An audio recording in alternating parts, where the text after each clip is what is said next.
What's going on, my fellow A-plusers? Welcome back once again to a brand new video. It is I, your more phenomenal host, as always, Adam Perez, certainly coming back on a Tuesday, no less. So you know what day it is. Happy Toku Tuesday, ladies and gentlemen, here from A+ More Phenomenal, as we're about to go ahead and bring you Zenkaiger episode number 8 review, guys. We've got a stacked day as always when it comes to Toku Tuesdays around here. Your Gokaiger reaction, Zenkaiger review, and of course Kamen Rider Saber review hitting you guys today as well. So a ton to certainly enjoy today. So I definitely hope each and every one of you has started off your week right, and hopefully Zenkaiger left you on a really great note to go ahead and kick off your week, because we got Zenkaiger episode number 8, another incredible episode. I mean, you want to talk about back-to-back bangers. Episodes 7 and 8 have certainly floored me. I mean, episode 7, we get the official debut of Stacy and Stacaesar, and in here we get the debut of Twokaiser as the Gold Sentai Ranger here for our Zenkaiger team, getting to make his debut as well. So a ton to definitely talk about and get into, and it's just crazy to me how episode 6, I completely trashed episode 6, was not the biggest fan of it whatsoever, but the past 2 weeks, Zenkaiger has just been punching me in the face, man. I mean, Zenkaiser, Zenkai Red, great introduction, which was incredible, that two-part series. Then we got episode 7 and now number 8 here for Zenkaiger. So talk about getting me further excited to see where the remainder of Zenkaiger is certainly going to go. And I'm really hoping that now that we have the introduction of all these brand new characters, that maybe this will continue that momentum as we have, what, like 40 plus more episodes to certainly go. The fact of how many characters they've introduced us to, right, in such a small amount of time makes me wonder, like, what else do you guys have in store for us when it comes to the remainder of Zenkaiger here? So I'm expecting big things, and we'll definitely see if it can continue along with this momentum, guys. But another fantastic episode. But as always, these are just my A+ opinions. At the end of the day, I definitely want to go ahead and know yours. So let your thoughts be known in the live chat or the comment section box below, ladies and gentlemen, as we go ahead and break down Zenkaiger episode number 8. As we literally continue off of where we left off last week, we had Stacy just being gear happy, just shooting off mechs, and for our Zenkaigers to certainly have to go ahead and defeat for themselves in an uphill battle, to certainly say the least. And if you thought the way last week's episode ended, Stacy wasn't done, as he winds up continuing to bring mechas to the table here at the beginning of this episode. But unfortunately, we come to find out that while Stacaesar looks great and all of his gear looks great, maybe his gear to Zinger doesn't quite work as well as he certainly thought that it did, as we come to find out from Ijiru that unfortunately there is a little bit of a flaw, and that flaw is that you can't use too many gears at one time. And so we quickly get the opportunity to see a ton of these mechas disperse to the thankfulness of the Zenkaigers, because I'm pretty sure they did not want to have to face off against all those mechs as much as they were certainly eager to begin off with, especially with Gaon and Jurin, who were really eager to get into battle, but got that ass handed to them. And they're certainly lucky that there was a flaw when it comes to Ijiru's technology in here, and him and Bokawa certainly are not pleased, to certainly say the least. So back to the drawing board when it comes to Ijiru, and I do wonder what this means for Stacy, knowing that now he realizes that his equipment can't really be as relied upon as he certainly thought that it was, right? So it will be interesting to see what Ijiru does in order to make his technology a little bit better, because I'm pretty sure we have not seen the last of Stacy at all. So we'll see what Ijiru winds up creating here. But what I found interesting here, and this is really where the episode kind of takes off for me in some really great sort of directions, as we do see that the battle winds up quickly swaying into the Zenkaiger's field here. Now that Stacy doesn't have his mechas or anything like that anymore, we quickly come to find out that his father, Barashitara, wants to get in on the action also, maybe lift a little helping hand, if you will, right? A way to celebrate his son's first battle, I believe is what Barashitara wind up mentioning. But you quickly come to find just the animosity between these two, that Stacy certainly certainly holds a lot of animosity towards his father, and who could certainly blame him, especially when you come to find out and learn more about Bari Shatara in here. The fact that he can't even recall what number wife Stacy's mom certainly was, right? Stacy's mom has got it going on. Why did that just pop into my head all of a sudden? That's crazy. But the fact that I used to love that song back in the day. If you haven't heard of Stacy's Mom, the song, please go ahead and do yourselves a favor and check it out. But the fact that Bari Shatara has, I think he originally called her like wife number 398 or something like that. Then it was like 400 something according to Stacy or Bara, and then Stacy had to actually correct him and let him know that his mom was actually wife 893. So this guy clearly gets around when it comes to having his wives.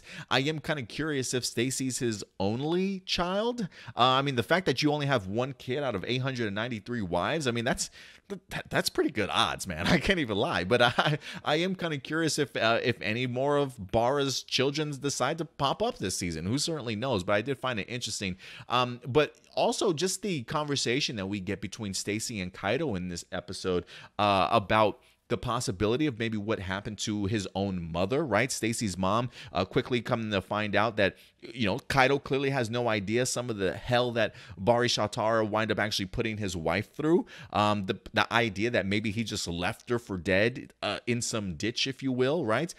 So talk about the idea of Stacy having a bone to pick with his dad.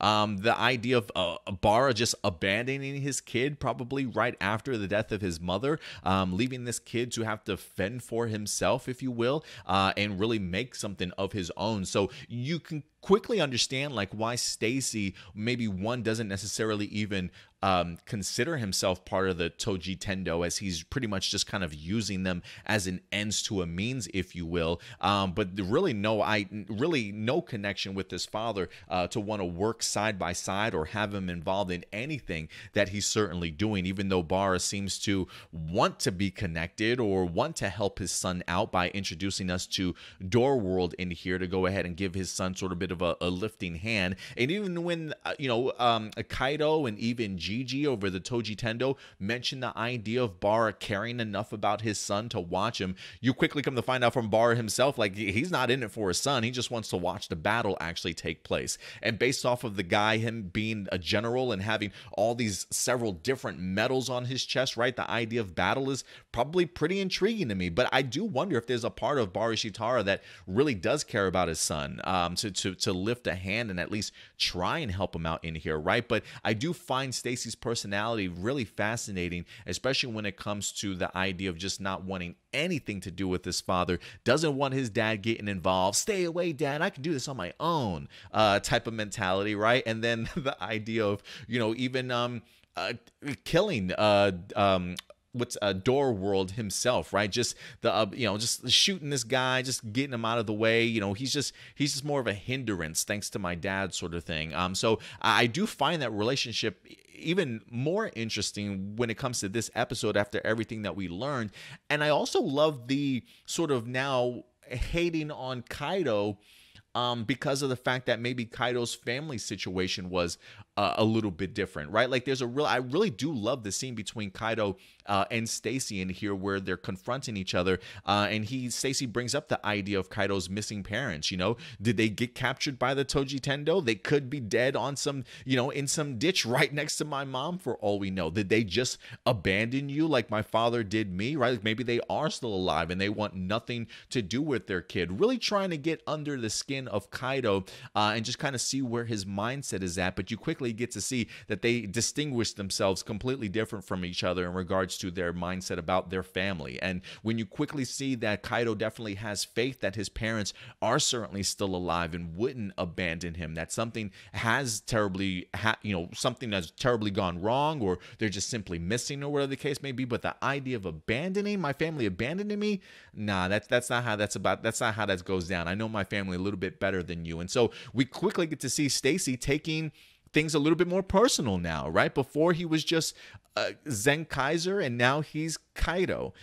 So it definitely feels, again, that word animosity, maybe some jealousy there. The fact that they did have two completely different upbringings, and that Kaito at least still has faith in his family, where Stacy absolutely has none, right? So I do love sort of that counterbalance and that counterpart to each other that they really do represent here, because it did make for some really compelling storytelling, some really great eye-opening moments for Stacy, and to truly see just what that relationship is really like with his father. There's also a really great line in here from Majin when they're going over the fact that Barashitara can't keep track of his wives. The fact that Stacy has to remind him of the fact that she was wife 893. I love that Majin's like, what a creep, like under her breath. Like, as much as I will say this about Zenkaiser the show.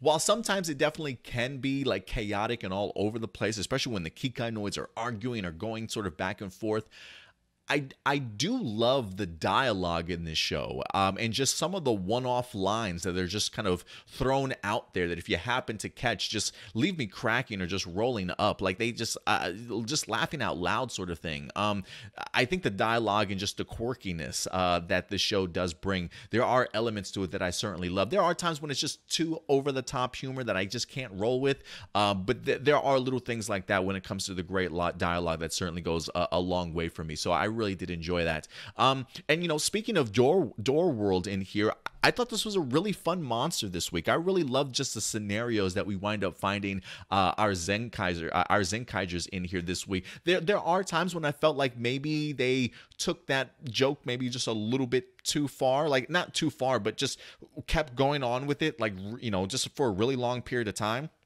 So there are times when I felt like maybe you could have cut it off just a little bit sooner, but it still made me laugh. Like just seeing some of the situations that our Zenkaigers find themselves in, like Majin stuck in an elevator, was just funny to me, just based off of how clumsy she is. I was thinking, like, is she going to be able to get herself out of this elevator? Or is she going to be trapped in here this whole entire time? But I love the idea of just being able to go through any door and being transported someplace else and never being able to find your way back. Like Jurin going into the cafe, bumping into the guy that was dealing with this love triangle. Well, I love you both. And then you've got like a human on one side and a Kikai Noid on another, which I feel like this episode brings up the question of, how does this work? Do the Kikai Noids have, anatomically correct bodies or figures? Do they push a button and then, they can have intercourse with a human? Like, I'm kind of curious as to know how this happens, because of the fact that this episode brings up clearly a love triangle, a human clearly falling in love with the Kikai Noid,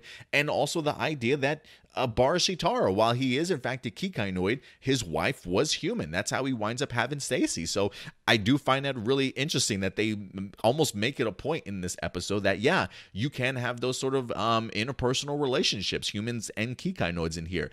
So the Jurin thing I thought was hilarious. The fact also that he gets teleported to the zoo and he bumps into a line and he's like, gown? Oh no, you're not. I thought that was pretty funny. I thought it was also even clever as to how they actually solved their problem by just growing bigger into their Zord forms, and then them clearly being able to get back wherever they want to. Like, one of my favorite shots of them realizing that was even Vroom, when you see Vroom pretending like he's drowning in the ocean, and then he realizes, oh wait, I could just stand up, and then he just goes back to Japan. I thought it was absolutely brilliant how they wound up pulling that off. So some really great fun elements in here that I enjoyed. I thought the door world was a great element.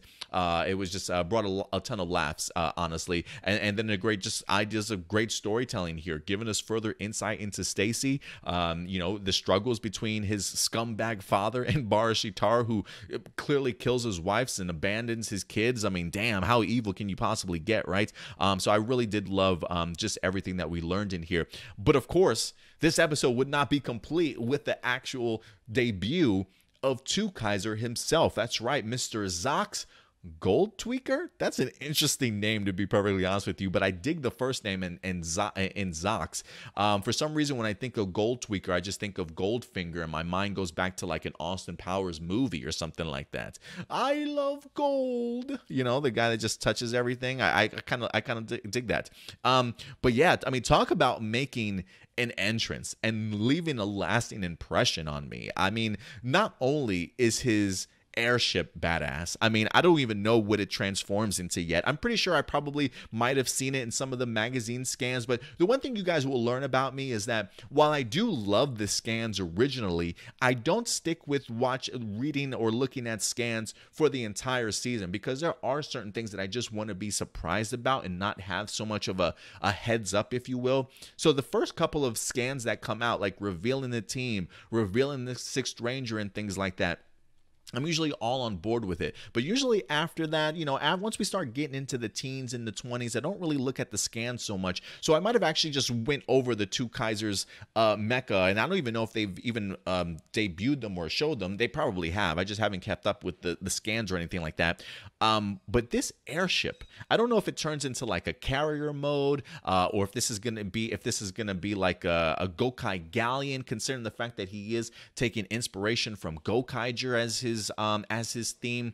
But regardless of what it is, it looks badass. And the way that they introduced it, with it coming through the dark clouds and stuff, I got feelings out of Independence Day, the movie, if you ever recall that one, when you finally get to see the ship breaking through the clouds over the city of New York. I thought that was a pretty incredible image. So to see Twokaiser's airship just kind of come through, absolutely incredible. But not only that, but he also has a song and dance for his intro. I mean, come on, guys. I'm a song and dance type of guy. I love me a good musical. You guys know I raved and shouted about the Beast Morphers musical that we wind up having. So, you know, it's interesting to me, like, while I'm not necessarily the biggest fan of, like, you know, you go back and watch like Kyuryuger and the tribal music before they shoot things off. Like, I'm really not a big fan of like the music before you really got a henshin. You know what I'm saying? But sometimes it definitely does work. I don't mind it here in Zenkaiger so much,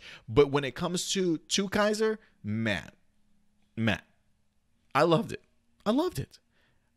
His song and dance intro was fantastic. His henshin sequence, holy shit. Costume is fire. His henshin is fire. And I love his I don't know, dang it, I had the name of his gun right off the top of my head, his morpher, but I can't remember off the top of my head right now. But the fact that it's actually like a symbol, like a musical symbol, you know, you're at church and it ching ching ching, like, that is the coolest thing I've ever seen. The fact that he's got a dance and he hits it to not only, I'm sure, activate it, but also to throw in his own jingle too. I mean, come on. How smooth is that? Like, how confident in yourself do you have to be to have a song and intro just to introduce yourself, and then have your morpher as a symbol and dance into the beat to morph? I mean, yo, impressive stuff. I absolutely loved it. And listen, you know, I'll be 100% honest with you, because I always am. When the scans were in fact revealed of Twokaiser, you guys know when it comes to the color scheme, I was not the biggest fan of it. And for some reason, every time I watched it, the only thing I could think of was like Ronald McDonald with all the bright red and the gold or yellow or whatever color it was. For some reason, when I first saw Twokaiser, I swear when I tell you, Ronald McDonald was the only thing in my head.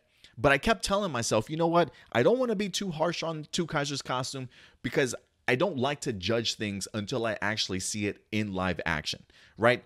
You know, the idea of maybe seeing leaked images, you know, never really great for a debut or first impression. Same thing when it comes to magazine scans, right? Like, while magazine scans are a great sort of litmus test, official, you know, official images, you know, high definition images, great quality stuff, really gives you a good idea as to what you're going to get. But there's nothing like quite seeing it in live action, and with emotion and a musical score behind it. You know what I mean? It just adds a lot to a costume to me.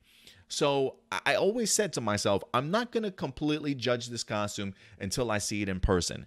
And I've seen it in person, and holy crap. I'm so impressed. It looks really, really good. I know some people were talking about the discoloration of like the gold, and then the on the helmet and the costume, that you can tell that it's two different colors. I don't really even mind that, because of the fact that it being in the sunlight and just the way that it's being filmed and in movement, I barely even notice it, to be honest with you. It looks pretty good. I'm eager to see what his power-up modes are going to look like from O-Ranger and Shinkenger and things like that. So I do want to see what those will also look like. We got to see them briefly in the upcoming preview or the tease. But from what I've seen so far in this episode alone, I'm impressed, and I'm really looking forward to seeing what else he winds up doing. And he really just kind of comes out of the gate with that pirate mentality of, you have what I want, so I'm going to take it. Talking to Stacaesar in there when he sees his purple gears and things like that. First, quick honorable mention. I love the fact that his damn intro was so catchy that you even have somebody like Kaito who was caught dancing and even singing to it. You know what I'm saying? Real quick. And I love just the idea of him realizing that Twokaiser's not there for him, but for Stacy. And he's like, okay. And as he like goes off screen and things like that, just the understanding and recognition of the situation that he's in, and still able to add humor to it, I thought was a brilliant moment in this episode. But just made for some great scenes in here. And then I love the idea of, once you see Twokaiser disappointed in the fake gears, he's just out there to just simply destroy him. And he really just wipes the floor with Twokaiser. I mean, with Stacaesar. Stacy really had no chance at all. I don't know if it was the idea of he was just so blindsided by Twokaiser and he wasn't really mentally ready or prepared for a fight with this guy, so he got the floor mopped with him. But Twokaiser had absolutely no problem taking him out, which does make me beg the question, like, is Stacy even a fighter? Like, I haven't even felt like Stacaesar has, like, as far as hand-to-hand combat, has really impressed me. He definitely seems as though the type that relies a lot more on his gears than he does maybe his own actual fighting style. And so that does make me wonder, like, is Stacy a fighter, or is he a lover, right? Like, is he really out here to hurt some people? Like, I really want to see Stacy take it up a notch after this defeat at the hands of Twokaiser, because I almost feel like if he even went one-on-one with Zenkaiser himself, it would probably be a pretty even battle for the most part. I know we got teased of it a little bit in episode number 7, but I still think to myself, like, if Stacaesar didn't have all those gears for him to utilize, right, to occupy Twokaiser, would he really be able to take him on one-on-one? I am kind of curious, especially after seeing what Twokaiser was certainly able to do with him. And if there is any question that I have about Twokaiser, I mean, there's a ton that I certainly have, right? Like, where's Captain Marvelous? Do you know Captain Marvelous? And how did you get the 35th gear? Because that clearly wind up grabbing the eyes of Kaito in here. It is a gold 35 gear, so if anything, we do realize that probably means Kaito's parents created that. So have you come across my parents before? Where did you get that 35th gear? Who gave it to you, type of thing? There's a lot of questions here when it comes to Twokaiser, but you want to talk about making an impression on your debut? Hell yeah, man. Bring it on. Bring it on. A couple quick honorable mentions I do want to bring up. So we did get to see a couple of different Sentai teams in this week's episode. We got to see Maskman and Fiveman face off against Zenkaiser himself.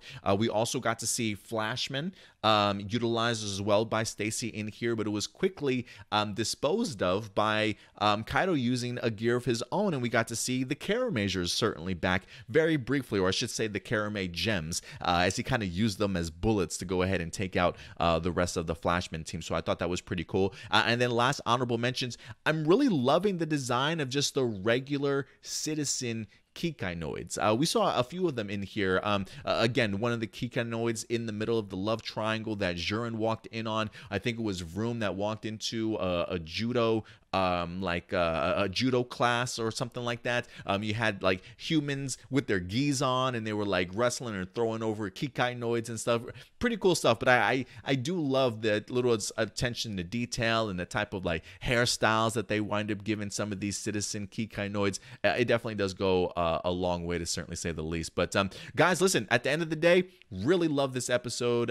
Really eager to kind of see what the new characters that we have are going to be bringing to this season. If they're going to add, you know, maybe a little bit more storyline to it, a little bit more humor and some great connections between a lot of these characters in here. So I'm really eager to see what Zenkaiger certainly has next for us, guys. But listen, at the end of the day, as always, these are just my A+ opinions, but I want to know yours. What did you guys think about episode number 8 of Zenkaiger? Let me know your thoughts in the live chat or the comment section box below after this particular video airs. Also, guys, if you want to go ahead and follow us on social media, you can do so right here at A+ Opinions. Very active over on Twitter, as well as our main Facebook page. You can also check us over on Instagram as well as Twitch. And then other than that, if you continue to love our content, hit that big thumbs up. It definitely goes a long way. Subscribe to our channel, and of course, hit that bell notification so anytime we drop a brand new video, you guys will be notified. So until later on this weekend, guys, for our live episode of A+ More Phenomenal, Saturday at noon Central Time. Till next time, take care of yourselves, take care of each other, and as always, keep it A+. Full throttle, nonstop. I'll talk to you guys later.